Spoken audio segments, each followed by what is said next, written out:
Welcome to the Standard Deviations podcast, presented by Orion Advisor Solutions and hosted by Dr. Daniel Crosby, Orion's Chief Behavioral Officer and New York Times bestselling author. Today's investors expect more than a transaction. They want a relationship.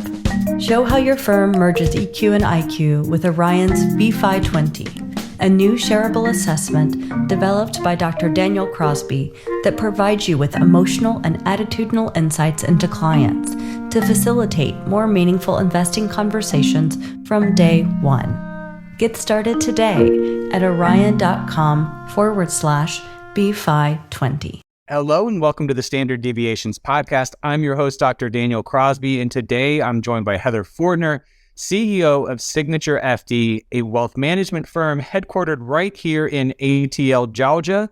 She's here to talk about leadership lessons that helped grow her firm from $250 million to over $6 billion in her time there. Welcome. Good morning. Thanks for having me. No, it's great to have you here. Long overdue.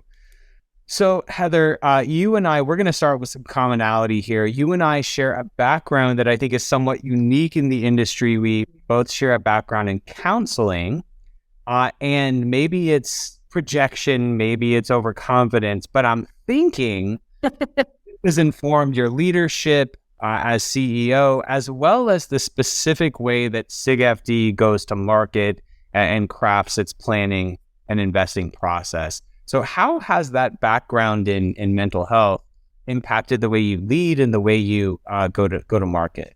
Yeah, that's a great question. I don't think it's projection at all. The background in professional counseling has been, I think, probably one of the most beneficial journeys that I've ever taken, not only personally, but professionally. And the reason I say that is because really there were two main academic bodies that I studied during that time. One was the study of people, and the other was the study of systems. And those two studies really inform from a individual perspective, what's happening at the individual human level with people so that you can understand motivations and behaviors and actions and needs better of individual people. But then when you couple that with the study of systems and how teams work and what teams need and what organizations need, that really kind of pulls together how do you need to build? How do you need to think about building an organization that is made up of individuals in order to bring that to its best fruition, specifically when you're in an industry of serving individuals? And so that, for me, I think being able to bring all of those pieces together and get what I like to call specific tools for navigating those two areas, I think it was a leg up for me, I have to admit. Yeah. Were you ever a practicing clinician? No, that's the amazing part. So my undergrad is in finance. And then I had already started at SignatureFD. By the time I started my graduate training, I was doing my graduate studies at night after work and got my master's in professional counseling at night. And at that point had a decision to make. Either I was going to go and get my licensure and remove myself from the corporate world, or I was going to, pursue my doctorate degree, which you can't do part-time. Yeah. Or I was just going to stay in the corporate world and use what I had learned. And my vision for pursuing, I remember, when I actually told the partners of the organization that I was going to get a master's degree, and they were like, okay, a master's in finance. I was like, yeah, so about that, no, it's actually not going to be in finance, but here's why. Yeah. And my belief around that came from really my own personal experience, which was, growing up in a home where financial resources were very limited.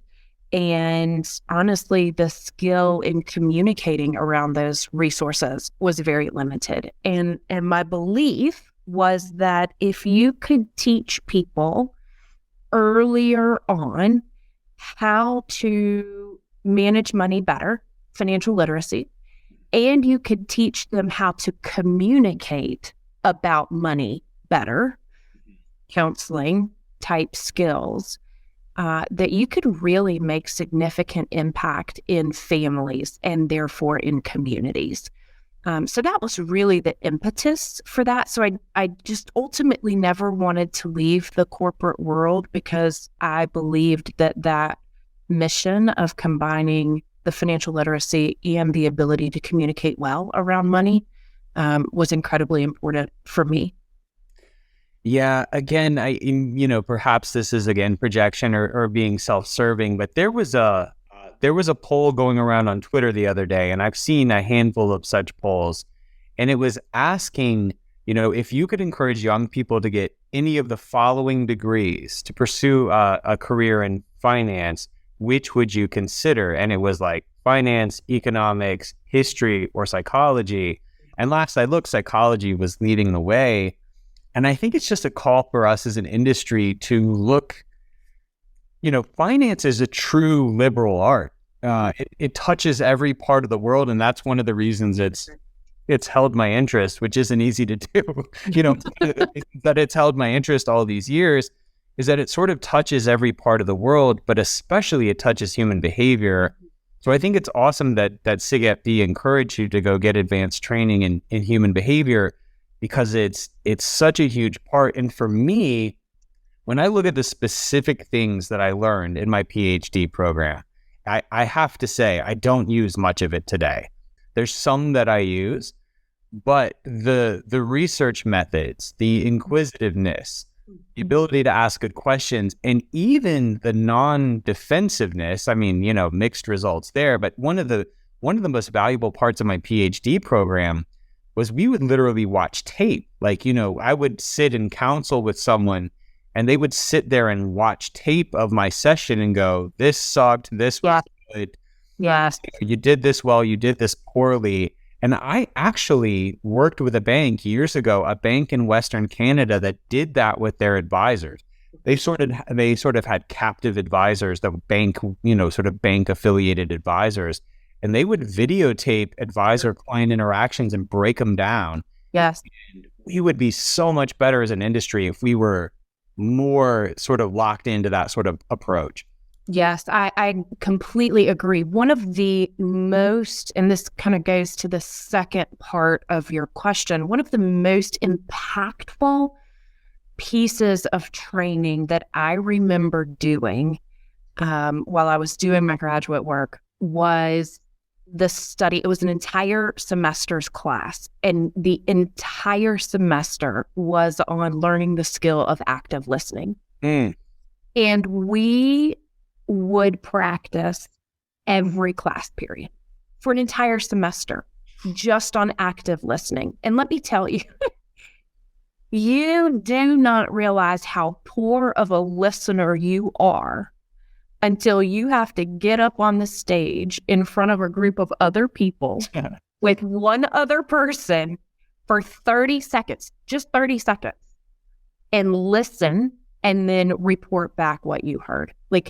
You are just I was blown away at how hard it is to dispel the noise and actually focus on a human, to focus on their body language, to focus on what's coming out of their mouth, to understand if there's incongruence between what's coming out of their mouth and what's happening with their body.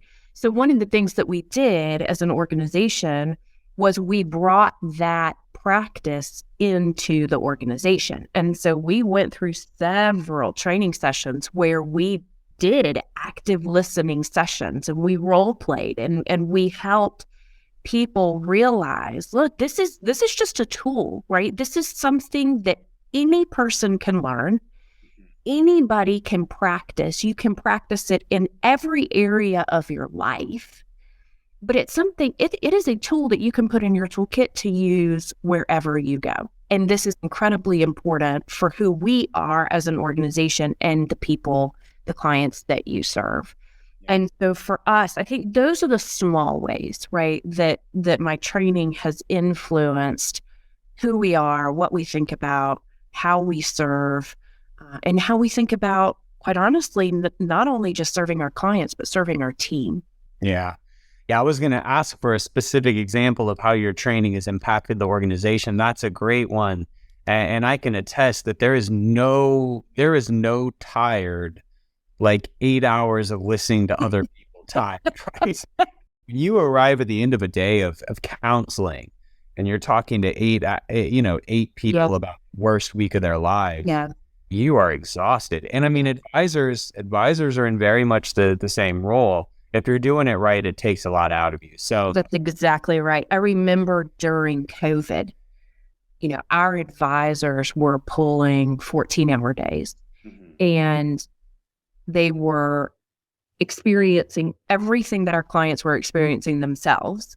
And then they were on the phone and on Zoom, all day long with clients, listening and trying to help from a behavioral perspective, calm fears. And they had the fears themselves, right? And so I think that really those core components of how do you listen?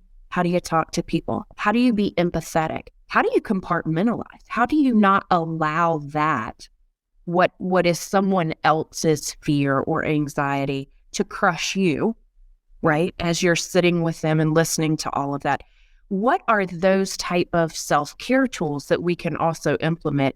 But then as an organization, to understand from the system component that's what our team members are experiencing, and how as an organization can we come alongside of them to help support them as they are the front lines in dealing with what truly was very mental and very emotional work. So, this isn't one of my prepared questions, but I do want to run with this because, Brad and Ted Klontz have done great research showing that the majority, like the vast majority of financial advisors show clinical level symptoms of things like anxiety, depression, and even PTSD in some cases coming out of their research was on the great financial crisis. We could hypothesize that COVID would look super similar. This is kind of near and dear to my heart. This is why I'm not a clinician. I burn up. This is why I stopped doing it, is because I was taking work home with me, and I just couldn't do it. Yeah. So what advice, what skills, what tools, what resources do you try and imbue your advisors with to do the work we do at the emotional level that makes it meaningful without having it consume them? Yeah, I think that's a fantastic question, and something, quite honestly, that we as an organization, myself, our chief people officer, our director of HR, our senior leadership team, we are constantly on the prowl for more tools and resources because it's a never-ending struggle, right? Let's be clear.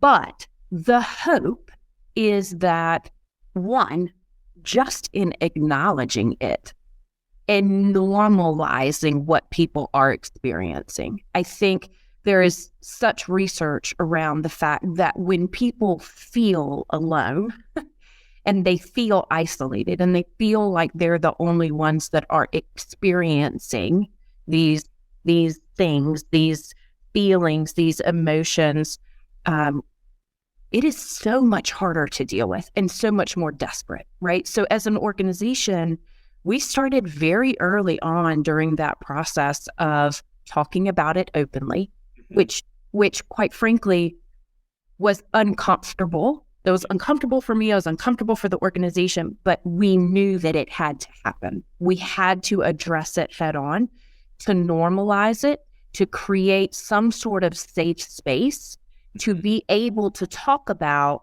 what are we doing about it? What are the resources? We surveyed our people over and over and over again. What do you need? What are you experiencing? How are you feeling? What do you think? What do you have going on at home? Everything was anonymous, but it was really in an intent to give people a voice into the fear and decision-making that we were having to face at that time, right? People need to feel seen. They need to feel heard. They need to feel that there is a safe space for them to speak into should they need to.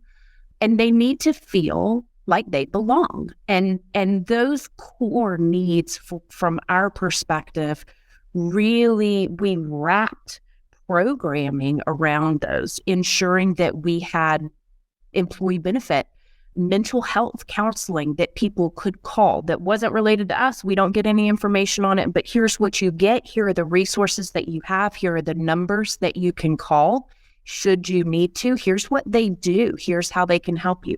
Here are some other counseling resources in the community. Should you need, feel like you might need to go talk to somebody, here are some resources that we have vetted. Here's people that we have used who are qualified clinicians that you can go talk to. Really, we implemented a new technology. It's a fascinating technology. It was created to bring together the Jewish community for Shabbat dinners, and it was very prolific on college campuses. So people that wanted to come together for Friday Shabbat dinners, but didn't necessarily know each other.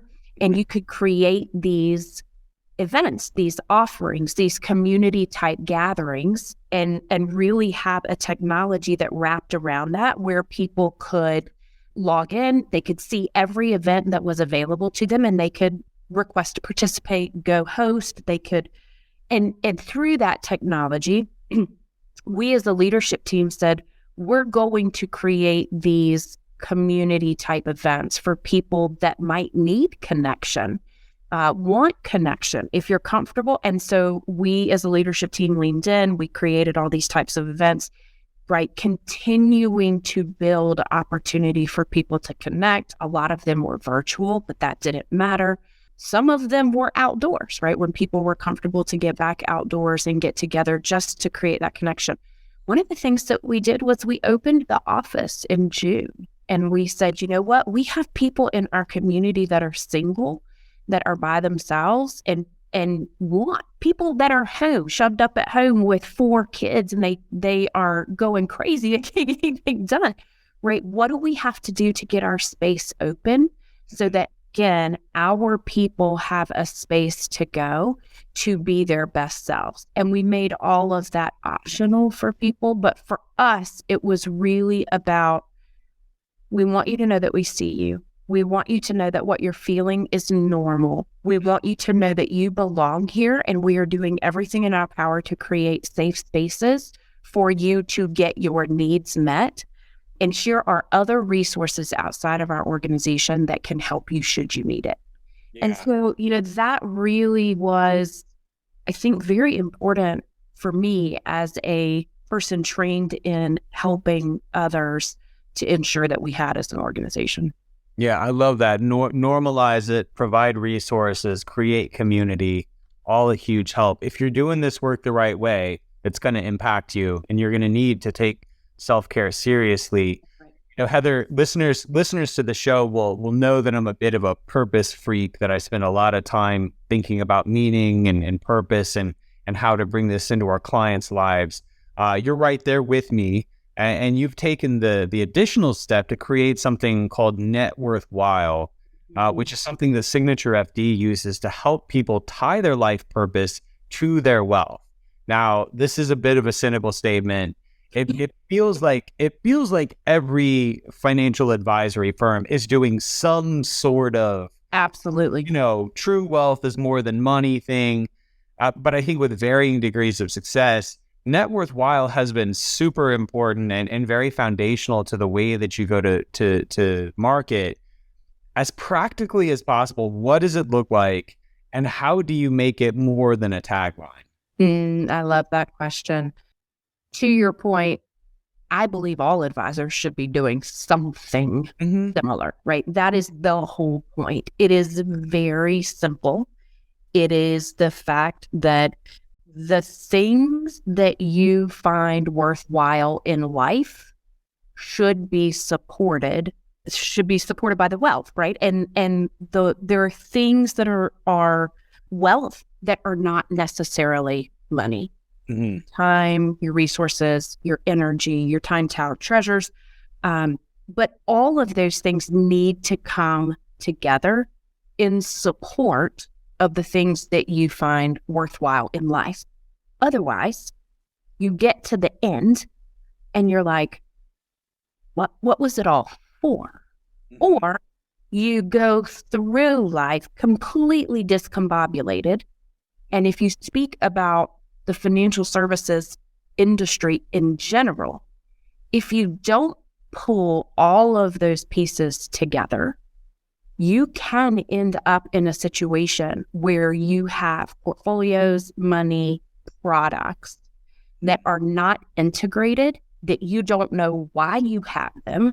None of them are connected to an ultimate purpose. And then you end up with a mess that is not achieving the goals that you set out to achieve. That's all it is, right? Yeah. That is, in a nutshell, what true core financial planning should entail. Now, that's a big ask. One, because you have to be excellent on the wealth side of the house. But two, because you have to be excellent on the worth side of the house as well. And so that's really where this concept of how well can you help people uncover the things that they find worthwhile in life. And many times, I think as practitioners, we all find that clients are so scared of the wealth side, or so focused on the wealth side, or so have so much anxiety about the wealth side that they've never actually been able to open their hands and say, you know what, for a minute, I'm just going to cross over to the worthwhile side, and I'm going to really go deep there and figure out what it is that matters to me and to my family, and I'm going to build intentionally to accomplish those goals. So for us, all of these things that we've done over our 25-year history, building in the toolkit of how do you have these conversations? How do you do them well? How do you not get burned out over time? How do you tie the integration of all of these pieces, the expert financial technical knowledge of all of these different pieces together into a cohesive plan that is simple enough that people can actually activate it? Because if we go back to the behavioral component, if you're not building in a way that people can actually implement the plan, you have done them a disservice. Yeah. So, as part of our ongoing collaboration and as part of my prep for this conversation, my wife and I actually have begun going through this net worthwhile process. And, my wife, who's not in the industry and isn't, privy to all of these sorts of conversations about human first advice and things, we went out to lunch after we met with SignatureFD, and she was like, wow, that was surprisingly personal, right? Like I wasn't expecting, and that was her favorite part. She's like, I wasn't expecting to talk about what mattered to me. Like I wasn't expecting to talk about spirituality and philanthropy and, my childhood money story, and my fears about my parents and, these sorts of things. But, that was her favorite part. And she was going in sort of thinking it was going to be a highly technical exercise. And I think it was fun for me to see, because you and I, and, to some extent, the listeners of this show are bought in and we know about all this stuff. But to see the magic of tying purpose to wealth with someone who doesn't think about these things all the time, we can sort of forget how powerful this idea really is. I think That's brilliant. And I also think it highlights a point that because we do this day in and day out, we also forget that most of the things that we bring to the table as practitioners can easily overwhelm people. Yeah. We do this day in and day out. They're acronyms that we use. It's language that we use. It's training, that we have gotten. There's advanced degrees. And so many times, I believe that it's possible for practitioners to get caught up in the language of us versus the language of them. Mm. And I think one of the benefits that I have of not being an advisor is that I can do exactly what you did, right? I work with multiple advisors in our organization because I want to understand, I want to experience as a client what any one of our clients would be experiencing, and to bring my husband into that process as well, and to say, is this experience good for us? Is it what I would want for any of our clients to be experiencing as they walk through this process? And to have that different perspective, it goes back to that kind of secret shopper, analogy at the beginning. It's like having that person in the room that isn't like you, that sees what's going on and can speak into, hey, listen, I know you're really smart and I know all of this stuff is true and it's factual and it's important. But the most important thing, the behavioral side, is that the person sitting across from you understands how all of these things are connected to achieve the goal. Because ultimately, that's what's going to make them abide by the plan in the first place. Yeah. Because it's hard. It's so hard. Yeah, everything we ask I don't think we can emphasize this enough. Every single thing we ask our clients to do is hard, right? Like we're not wired for any of this. We ask our clients to be long-term. We're wired for short-termism. We ask our clients to take on risk and uncertainty. They're wired for action and certainty. And so the only way to truly respect and to honor that is to tie it to purpose, help it be a little bit better experience. And y'all do that very well. Heather, when I think about some of the biggest RIAs here in Atlanta, a couple of them use a bucketing strategy, and you do as well. And there's a ton of behavioral benefits to that we've talked about on the show and other times. But one of the things that's unique about your bucket strategy is that it includes sort of a fourth philanthropic bucket, which you call give. I'm curious what led you to start using buckets in the first place, and why you've gone to sort of the unique path of having this charitable philanthropic give bucket. Yeah, I think that's a fascinating question. So the mental accounting aspect, the bucketing aspect of how we approach wealth really was born out of the behavioral side of things, which was, look, people do it anyway. I don't know. I saw an article the other day. I don't know if anybody else saw it, but it was an article around a young Black woman entrepreneur who got some PPP money. She was having trouble budgeting. And so she went to an all cash budgeting, and she created this little system just for herself where she literally set a budget and she put cash in the pocket, and that's what she had to spend. And so she was going, that's all she allowed herself to spend. And she budgeted it out each week. She got some PPP money. She turned that into a business, and she has made millions of dollars in this one little business, which really is just the mental accounting, which is, I have X dollars for this purpose. I want to be sure that these dollars go for this purpose. What that does is, one, it allows people to think about at the high level, one, what is the purpose? Uncovering the priorities. Two, how much do you need in each of those priorities? Three, are you taking appropriate risk in each of those buckets, because if I can isolate the risk in your protect bucket and I can ensure that all of the things that need to be protected are protected, I am freeing your anxiety up. I am freeing you up to maybe think a little differently about the other buckets. And when markets move and when things happen, you have a different emotional response because you know that we have already appropriately handled the other buckets of your needs. And so just that simple behavioral component, I think, was what really drove the mental accounting piece. The give bucket is something that I find fascinating because one of the differentiating pieces for us of the give bucket is that we believe that there is voluntary giving and involuntary giving. Involuntary giving, they're taxes. You have to give it away. You have to give it to the government.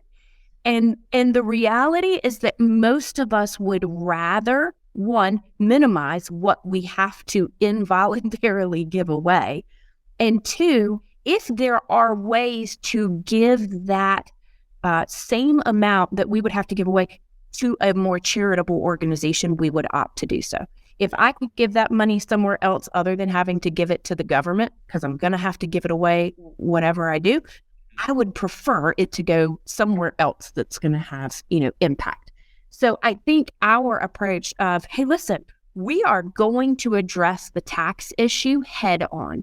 And they're, having experts, the CPA experts, which is really the background of where we were born from, it's an advantage for us, a very advantageous part of who we are, in that we just call things what they are. We just, speak the truth and then build appropriately around that. And so for us, really leaning in not only to the involuntary part, but then to the voluntary part of how much, what is your legacy? What does matter to you? And the reality is that it may be you want to give to people. It may be you want to give to family. It may be that you want to give to charity. It may be that you want to give to yourself. We have no judgment. That's the beauty of Net Worthwhile, is that we do believe that it is individual to every single human. We're not here to stand in judgment. We are simply here to walk alongside of you in that journey with financial expertise, but also with behavioral expertise to help get you where you want to go. Yeah. Well, as I told you earlier, I gave some money to the government about I'm pretty sure here in a couple of days we will all be giving to the government. I hit send on my involuntary give right before. And it hurt, didn't it? It hurt, didn't it? Yeah, it hurt. It made me wish I had talked to some of your folks to be a little bit better prepared. Here's what we're going to do with this next question. We're going to empower your competition. Your client. I love it. Yeah, your client retention rate is 97%, which is well above the industry average. And I wanted to talk about, as specifically as possible, what accounts for that? What do you all do there that drives this number so high, and what could others steal from you? Mm-hmm. I'm going to go back to one of the questions that we answered earlier. One of our core beliefs is that authenticity is incredibly important. Transparency, authenticity. And that if we aren't living our core values for our people, there's no way that our people can exhibit our core values to our clients. Mm-hmm. So one of my beliefs is that if we are doing everything in our power to empower our people, to help them feel seen and valued and like they belong, and that they have space to pursue their own net worthwhile, that authenticity congruency turns around and proliferates out to every person outside of our organization that they touch. And so, I don't sit in front of clients. I'm not out there advising individual clients. My job is to take care of the people inside of our house. And so I would encourage all practitioners that how you treat your team, what you do for your team, how you train your team, how you lean into their well-being, it translates. It translates into every action that they have outside of your organization, specifically with your client base. And you will know through that authenticity, through that retention, through that loyalty, that they then are making clients feel seen and valued and like they belong.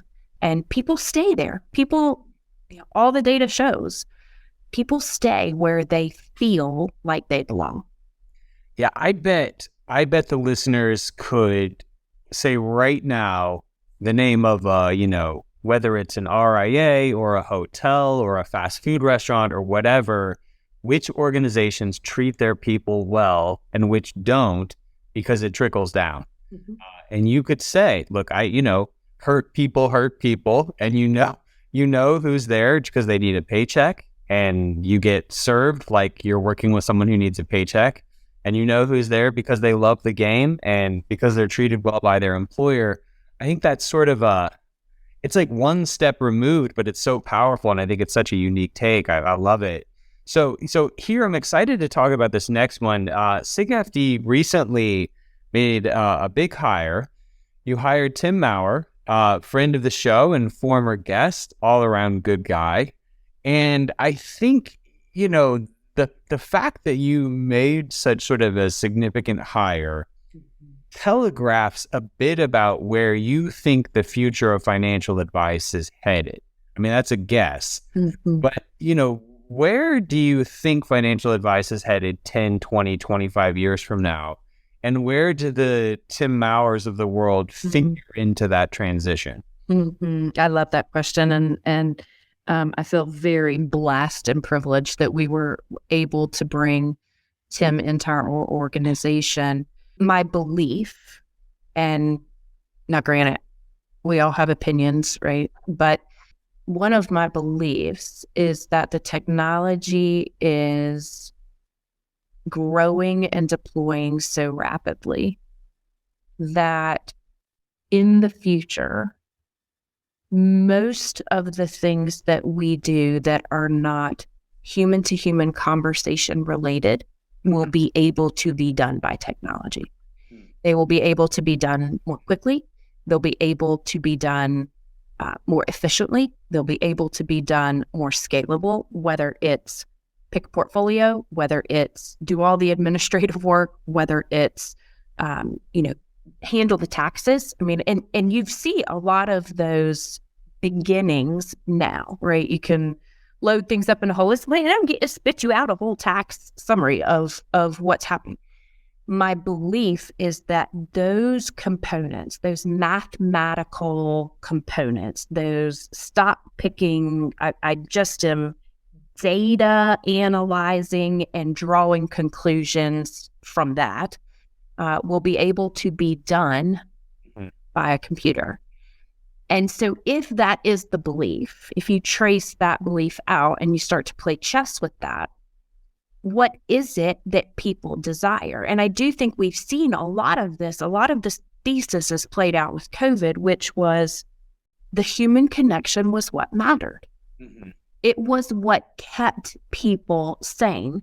And you've seen it play out with kids that had to stay home and do virtual learning. Not having the actual human component, that connection physically to humans, causes decline.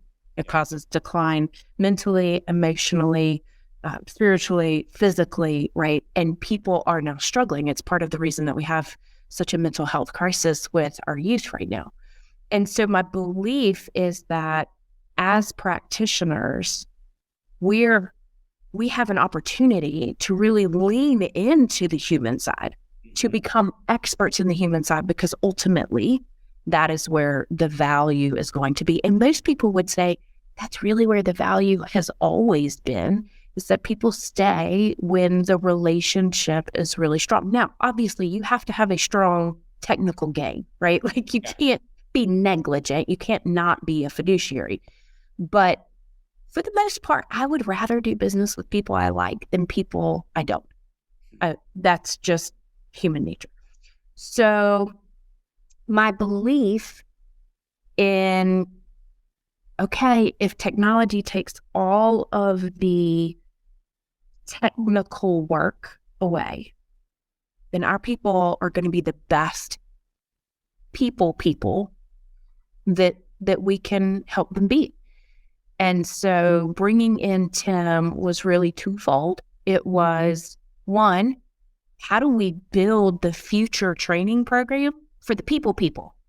How do we build that skill base, right? How do we basically take our team through the executive MBA of people and the skills that make people good people? And then also, how do we, if the belief is if you lean into your team, they will lean into others. Well, by God, I want our advisors to feel leaned into. I want them to feel like they have an advocate within the organization that gets them, that understands them, that has sat in their seat, that understands what they're facing on the front lines, that has been there, done that, but also that they feel like has and represents and advocates for them as the organization grows at the senior leadership team level.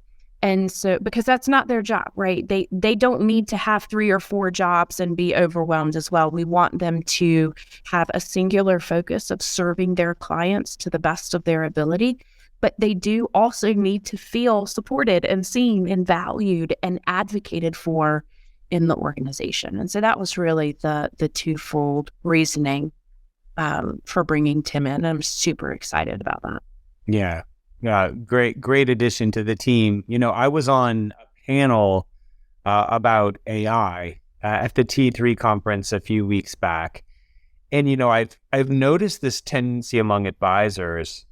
Well, not all. Some are very enthusiastic, but there's a subset of advisors who have sort of poo-pooed AI, right? Like, hey, it's not going to be that big of a deal, whatever. And I think that's slightly wrong-headed. I think we should embrace technology because instead of, building a practice around AI or technology, I think we want to use technology to build a practice around us, around the human side. And like you said, let technology do what it does well, which is the rote stuff, the automated stuff, quick calculation, complexity, and let us do what we do well, which is guide, hold hands, connect, be coaches, be guides. And I think I welcome our robot overlords, Heather. Like, I think, I think all of this stuff is going to free us up to be more human than we've ever been before and just offload the least valuable parts of the planning process and keep for ourselves the most human part. So I'm excited. I completely agree. I also think that when I think about how I make decisions for the organization, I make better decisions when I have better data available to me. And so advisors have what has been, a pretty antiquated way of trying to duct tape systems and data and all that kind of stuff together to get the complete picture. Yeah. There is an opportunity for them to have information and analysis and factual data in a way and at a speed that has never happened before. And I know that really smart practitioners make better decisions for their clients when they have better data. Yeah. So I'm super excited about I don't want to hire a ton of people to try to crunch data. And there aren't a whole lot of people in the world that just want to crunch data. Let's be real. So having, better systems to be able to do that, so that better analysis, better design, the better art of designing a plan for a client can happen more quickly. I'm all for it. Yeah. Well, Heather, this has been wonderful. You and your firm are great models of what it means to embrace and embed human first, psychologically minded planning and asset management. If people want to learn more about you, they want to learn more about SignatureFD, where can folks find you? Yeah, so our website, www.signaturefd.com, and we are on LinkedIn. We're on social media. So email address, feel free, heather.fortner@signaturefd.com. Please reach out. We would welcome the opportunity to move alongside of people in our industry. We love to help. Thanks again. Absolutely. Thank you. Thanks for tuning in to Standard Deviations. If you can't wait till next week for more behavioral finance insights, visit www.orion.com. All opinions expressed by Dr. Daniel Crosby and podcast guests are solely their own opinions and do not reflect the opinion of or endorsement by Orion and its affiliates, subsidiaries, and employees.